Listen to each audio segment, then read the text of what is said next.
didn't fail the test. I just found 100 ways to do it wrong. Benjamin Franklin. I thought that this was an interesting kind of perspective on failure in general. I don't really like the way the word wrong, to do it like not the best way for the situation. Because I know like doing things wrong can be something like in my anxious mind I've harped on a lot. But I like looking at failure as not failure. It's just another life road, life direction that you've taken that you've learned from. Yeah, and I mean, is there really a right way to do anything? I mean, there's just different ways to do things. In a philosophical sense, no. In a literal, like, don't break the law sense, yes. There are consequences to every action, and some things work better than others, but just the idea of a test where there's one right answer for everything, and anything other than that is just incorrect or wrong. This would aggravate me a lot as a kid in school.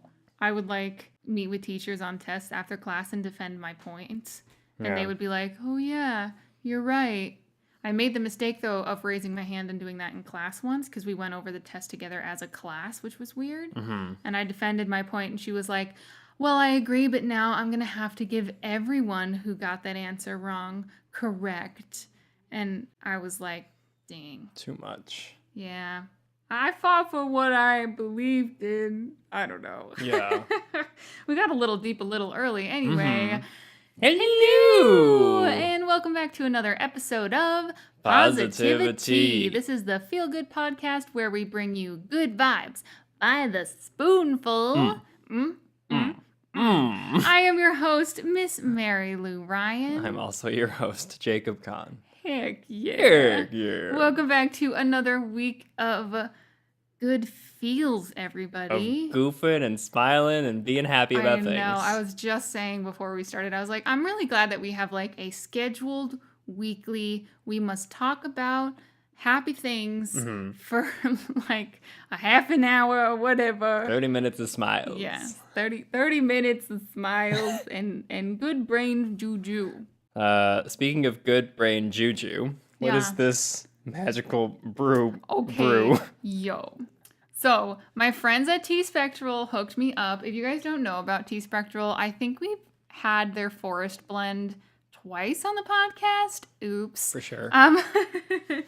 I got a goodie bag, and one of these, this is not sponsored. I'm still not allowed to do sponsored content, but one day we will get there to build a more sustainable, creative lifestyle. Yeah. Putting it out into the universe. This is Nocturnal Notes, which is a noir, like film noir inspired tea, which is a masala chai matched with blackberry and black currant notes. Black currant is one of my favorite flavors in tea ever. It's in Harney & Sons Paris blend, which is just so good. But this is like the fruitiness mixed with the spiciness, and then we topped it off with a little oat milk today. Oh my gosh. Oh my goodness. What are your thoughts? Oh, it's delicious. I could totally I could see this being a good accompanying drink to a noir film. Oh yeah. Can we do that? Yeah. We haven't. We can. Yeah, I mean we can. Will we though? I don't know. I don't know. We've been working our way through Game of Thrones steadily since the beginning of the year. But we talk about Game of Thrones all the time. And it's on our minds, so we go for it. If we talk about this as a thing, maybe we'll do it. Yeah, maybe. That's true. But yeah, Game of Thrones comes out soon, and we've been rewatching the whole thing. Binging. Yeah. I mean, like, we'll do, like, one day we'll watch a few episodes, and then 1 or 2 days of nothing. So it's not, like, hardcore binging. I only watched one episode of Queer Eye and stopped. I'm very proud of myself that I'm pacing myself through that season. Nice. Because that has not been the case with the other 2 seasons. Okay, so Jacob, so last week for your self-care experiment, you talked about acknowledging your self-abusive thoughts, like your OCTD thoughts, as self-abusive thoughts, label them for what they are. how has that been going for you this week? If you want to give people that maybe missed last week a little recap about what this means. Sure. Yeah. Obsessive compulsive thought disorder, which I think is close to or maybe exactly what I'm experiencing and have been experiencing for a long time. I get these sort of cyclical, typically negative thoughts. I just sort of spiral out of control. And to the point where sometimes I don't even notice that it's happening, and I just start to believe the things that I'm thinking over and over and over again. It affects my mood, affects my actions, affects your life. My life. And I've been trying to just to break the cycle of letting that be a thing that I don't notice and a thing that I just sort of subconsciously accept, and consciously stopping and pointing it out to myself and saying that's what's happening here, and that's irrational, and that's abusive to myself, and just labeling it as that, so that there's that separation in my mentality. And it's hard. It's been hard. I'm trying. I should say it's not like it's bad, like 100% bad all the time. This is something that I do deal with constantly, but at varying levels. And it's been harder for me to address it when it's more subtle. Like, it's easier to acknowledge moments where I'm having a full-out panic attack inspired by these sorts of thought cyclones. But at times where I'm just embracing negativity as a way of life without realizing I'm doing it, that's where it's most difficult. So I'm really trying to make a habit of thinking about, okay, what is the basis of my perception right now, and does it make sense, and is it rational, and is it okay, or is it harmful? Right. So I'm working on it. Seek help. You're worth it. Yeah. You are helping out yourself and doing all the things. And of course, like, this is something you've dealt with for a long time. It's probably, as far back as I can remember, there are instances that fit this description. I've only been conscious of it for, a few months now as a labeled condition. But yeah, been dealing with it for a long time. Yeah. So it takes time. But building those habits, I'm really, really proud of you for taking the steps that you are taking to help yourself, seek help. You're worth it. Yeah. Gotta do it. Yeah. So I think that's really wonderful. Thanks. I appreciate it. Yeah. So you were last week trying to more clearly define your goals and to lay out a game plan for achieving them. Yes. So I've had a lot of ups and downs with this past week. So I talked about last week goals specifically directed at voice acting, for example. Like, I keep a whiteboard now of all my auditions coming up. I have my little voiceover nook all set up and ready to go. And sometimes I had a doctor's appointment and so much other stuff to do during the day, and I'm still recovering from surgery, and I'm in a lot of pain, and I'm exhausted, and I would miss an audition, and I would beat myself up over it, and that felt awful. And then sometimes I would record multiple characters for a single audition and send it in and feel great. So I don't really know. Sometimes there are things that are out of your control that get in the way of your plans. Yeah. Actually, I should say more than sometimes. I think that happens a lot. You can't always have everything go perfectly according to plan, but it's not nothing to feel guilty about or bad about. Yeah, I just I get so excited when I get specifically audition emails and stuff.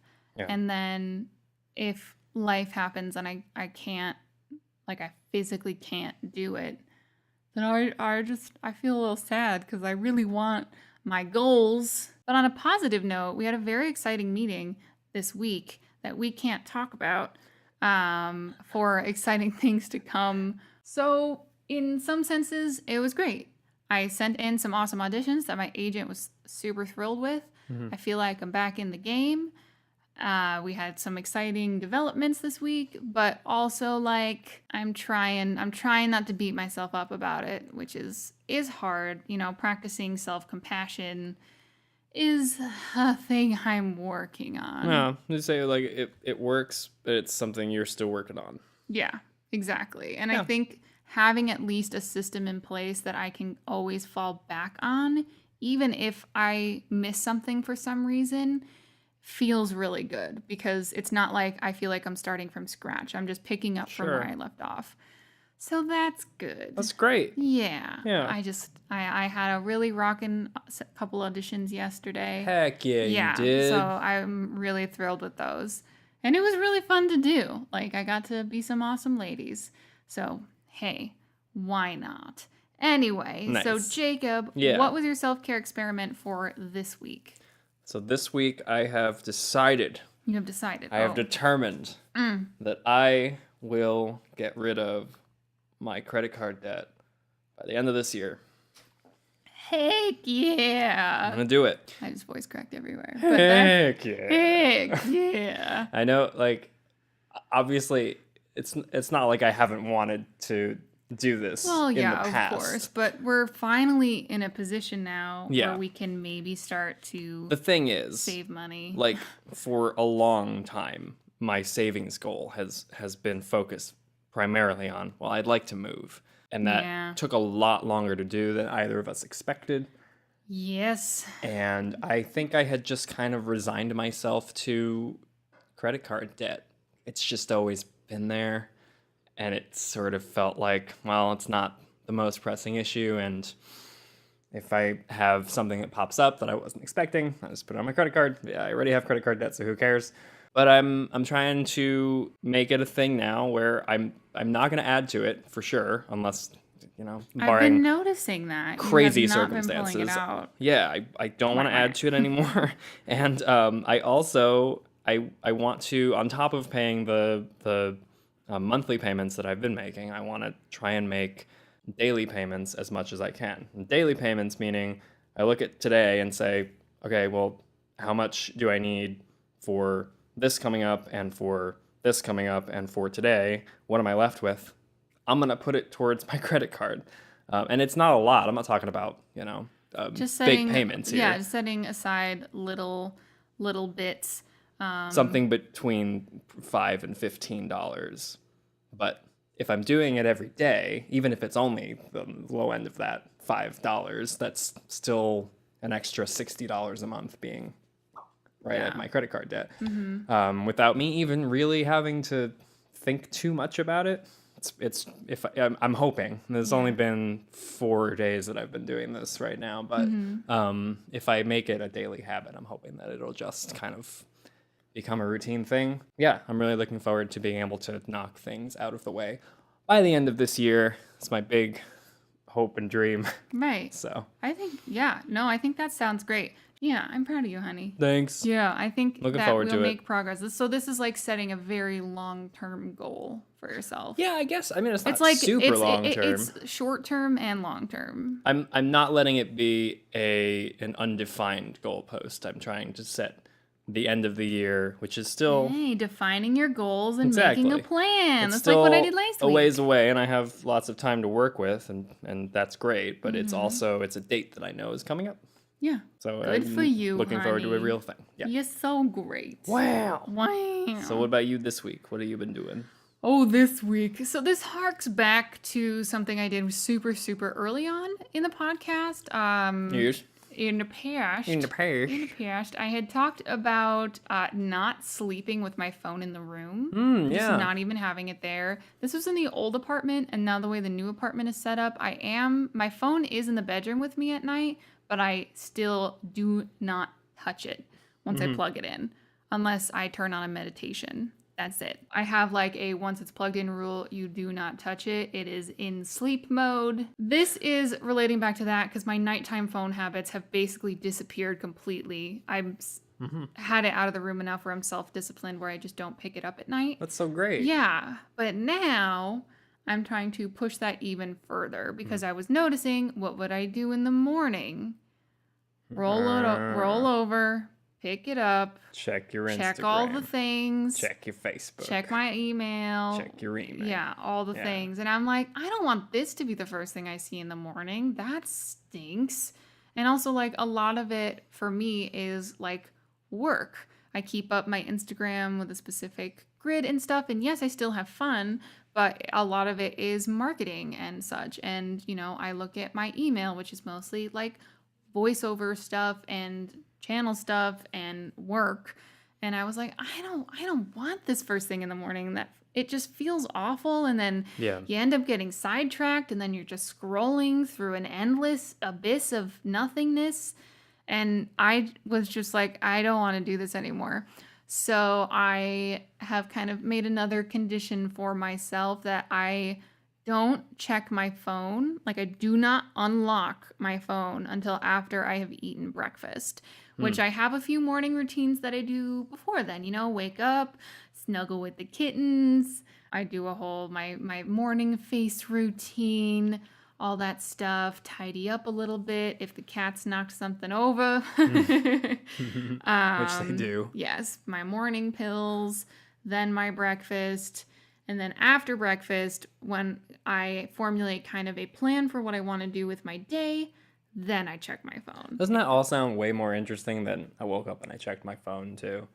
Yeah, I guess so. I mean, like, I would love eventually, once I'm more healed with my ankle, to incorporate like yoga stuff in the morning and all this other stuff. So it's not just about honing in a morning routine, which I guess I've kind of unpurposefully been doing as well. Yeah. But it's not until like my last bite of my meal is finished. It's not even like I sit down at breakfast and check my phone. It is not until I am completely done eating. Well, you know what's great about that too? It's not only the fact that you are taking it away at a time when you're trying to put your brain to rest and also trying to get your day started, which are two important parts of your brain health day, I would say.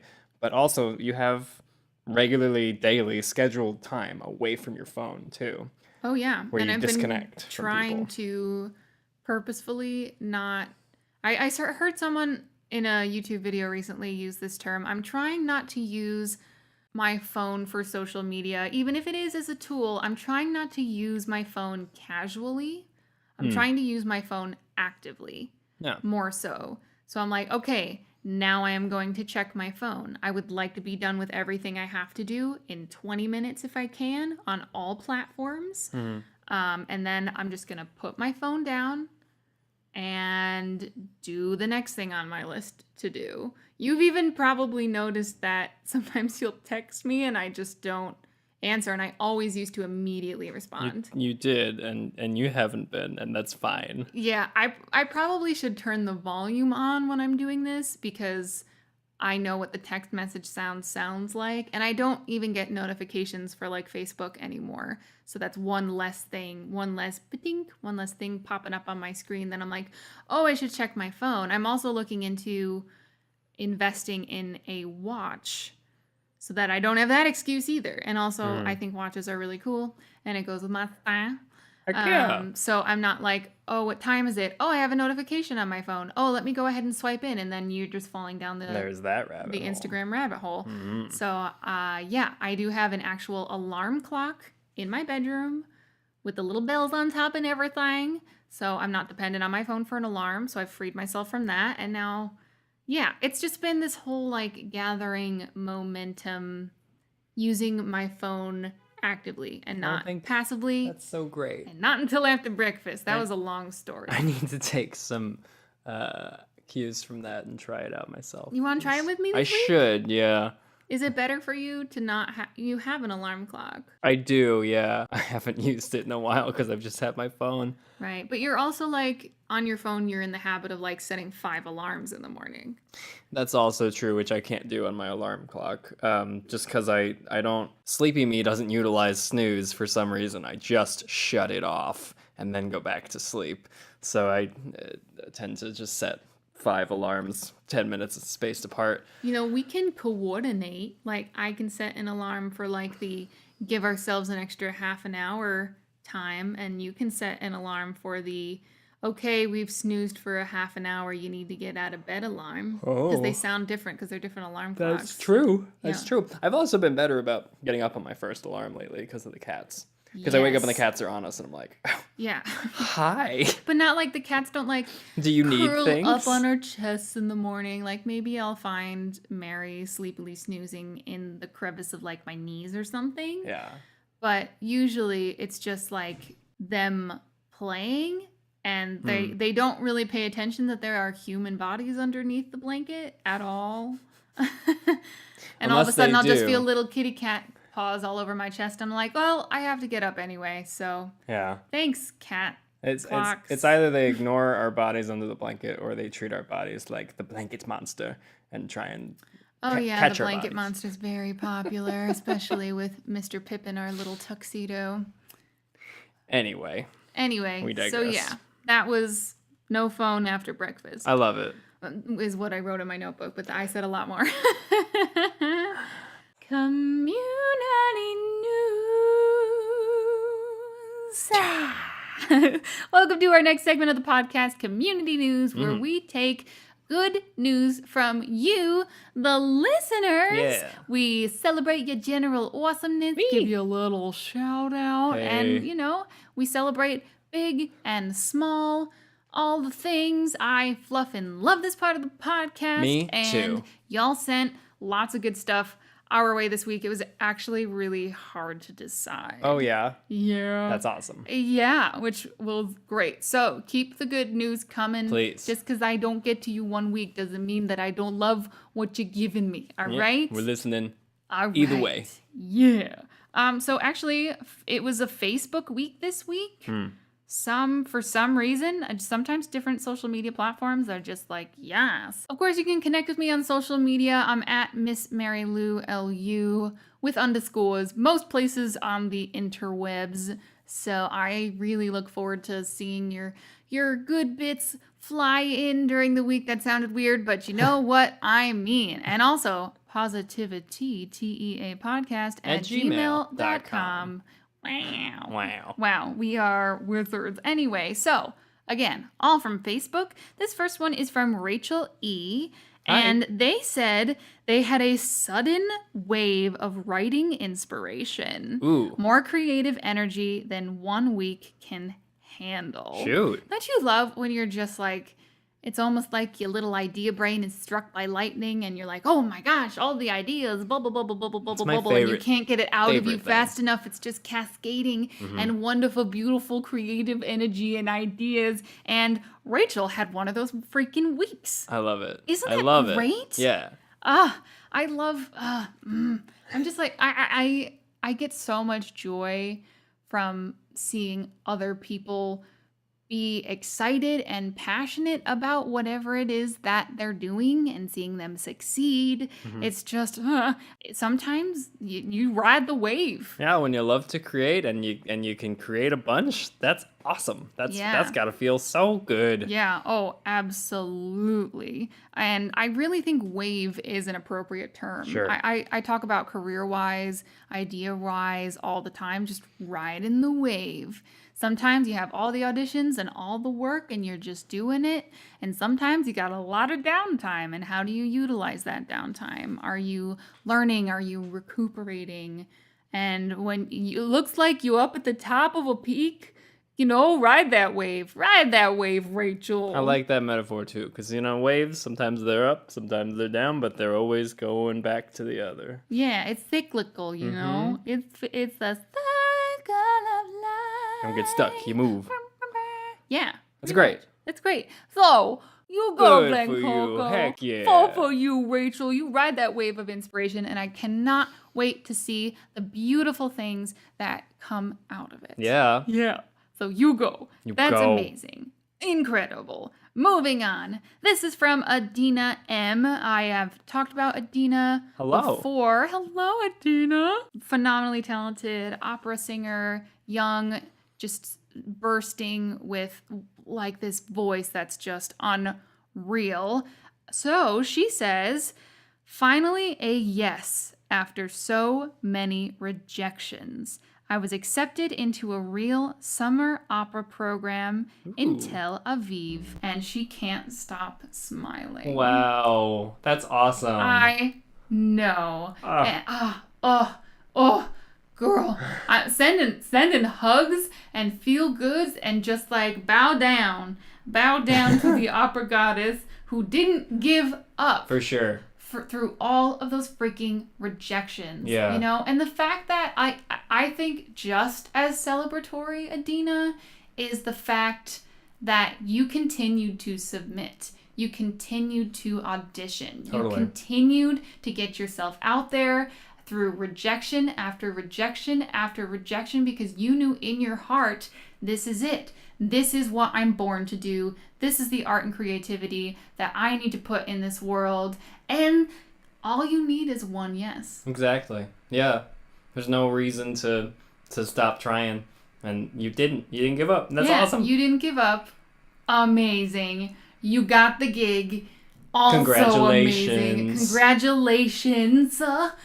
Wherever you listen to the podcast, if you can leave a comment if you want to say congratulations, Adina. Heck yeah. Because we love you and you're so talented. Podcast celebrate. Podcast celebrate. Yay! Podcast high five. High five. Woo. Woo. Excellent. And moving right along to our last good community news. This is from my Aunt Anne. Hi. Hi, Aunt Anne.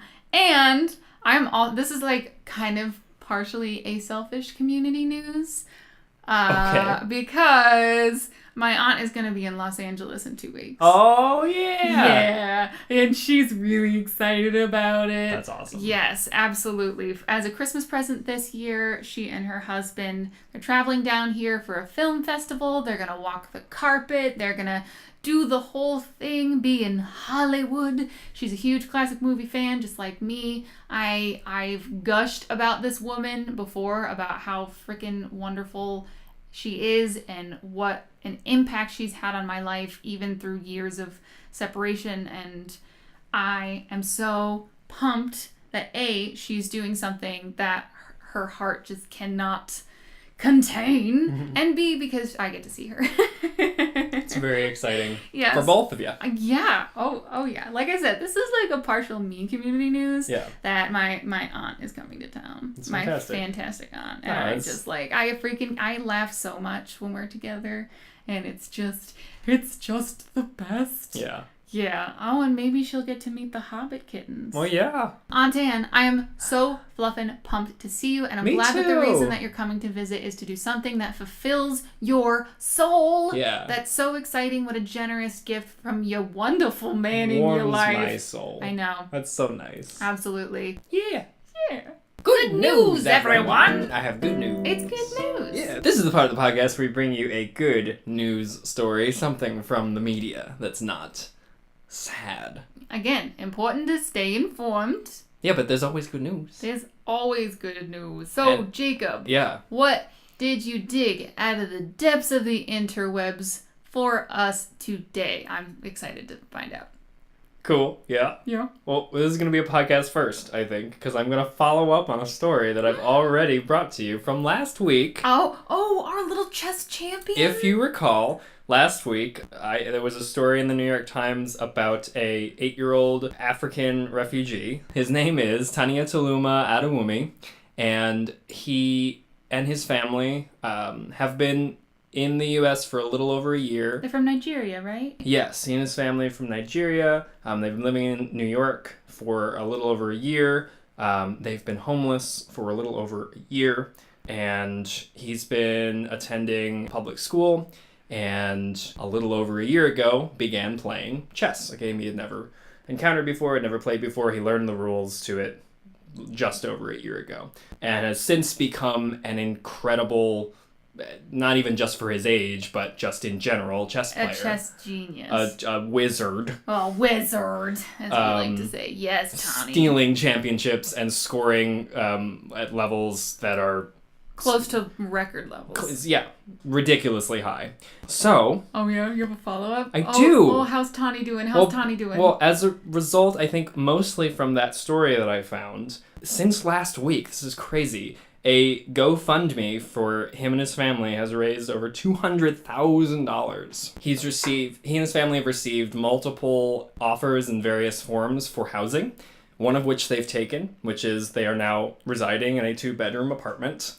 1 year of which the rent has been paid for. They've received donations of furniture, sheets and towels. Someone's sending 100 chess books to them. They've received offers from immigration lawyers to help with their asylum case.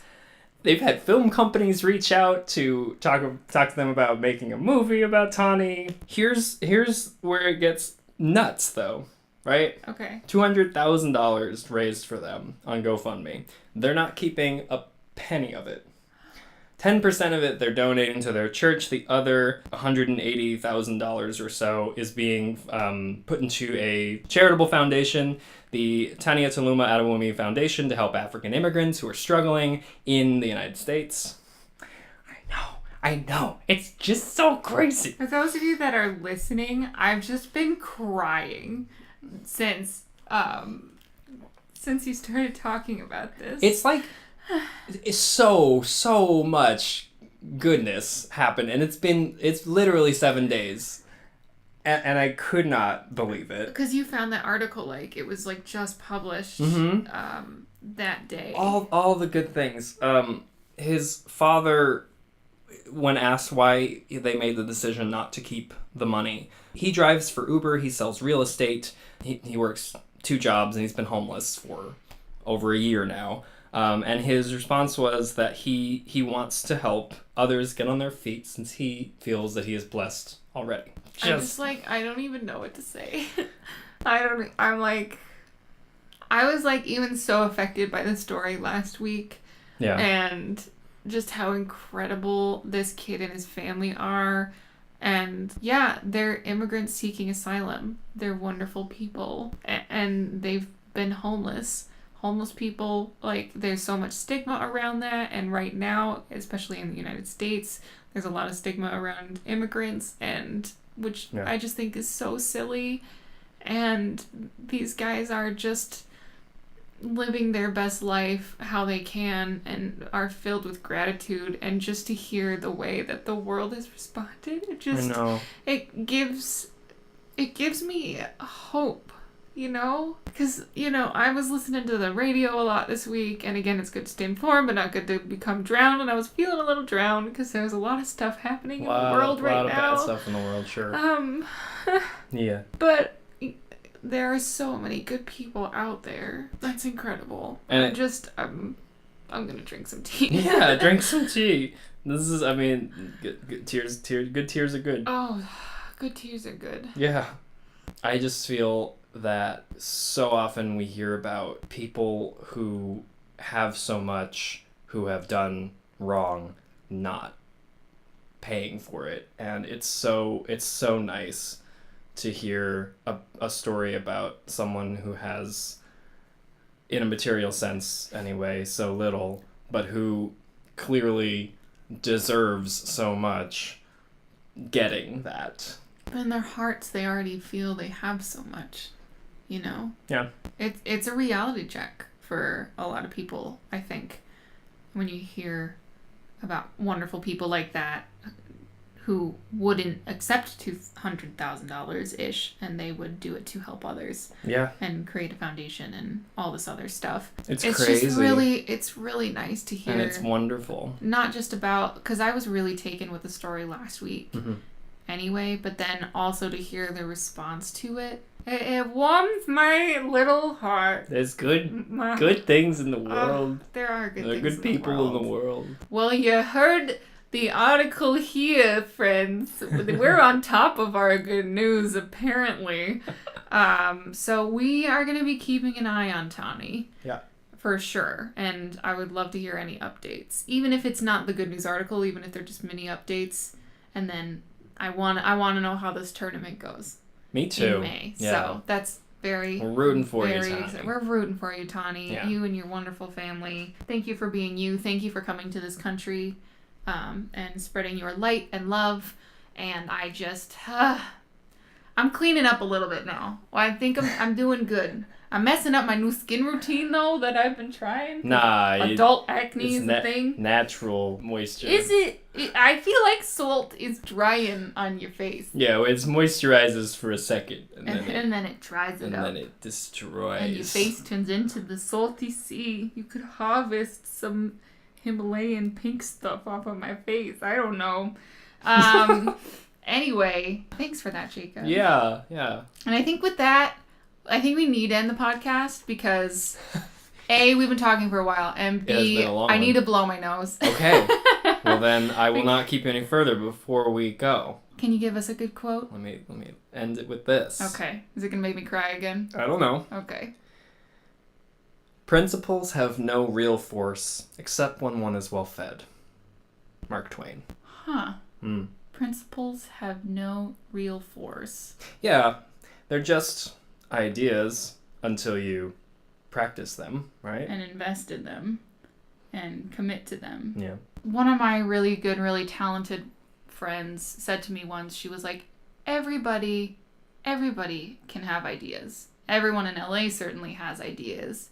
But it's the ones that actually practice and act upon those that do things and go places. Right. You go, Mark Twain. You go, Mark Twain. He said some things. Apparently Mark Twain was a cat lover also. Fun fact. According to this little cat board Smart game. man. He was a smart man. Smart man, Mark Twain. Smart man. Right. Smart man. Smart man. All right, everyone. Thank you so much for hanging out with us for another week of positivity in your ears. Mm-hmm. It's always so wonderful having this in our lives. We hope it helps y'all in some way as well. Yeah, absolutely. We hope you have wonderful weeks. We'll see you next Thursday. Bye. Thank you so much for hanging out with us this week on the PositiviTea podcast. If you'd like to connect with us, you can find us on Twitter and Instagram at Miss Mary Lou, at PositiviTea, TEA podcast at gmail.com. And we are also on YouTube at the Miss Mary Lou YouTube channel. Wherever you are listening to us, please give us a like, a follow, a share, and leave a nice review. We would appreciate a little bit of positivity in our lives.